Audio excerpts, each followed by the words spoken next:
Sa kulungan ng bagsak ngayon ang isang lalaki matapos ang kasong sexual assault sa isinagawang operasyon ng PNP Mondragon.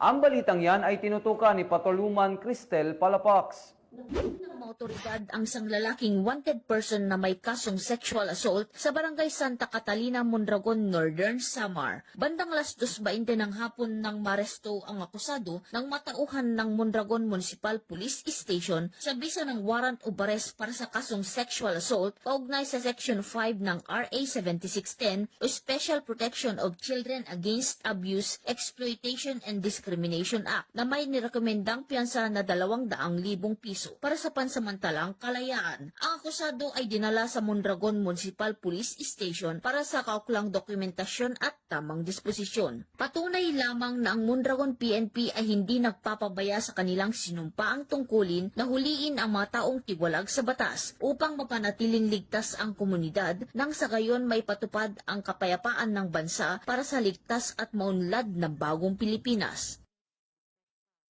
Mula dito sa Eastern Visayas, ako ang inyong PNN correspondent, Patrolwoman Palafox, alagad ng batas, tagataguyod ng Balitang Pulis.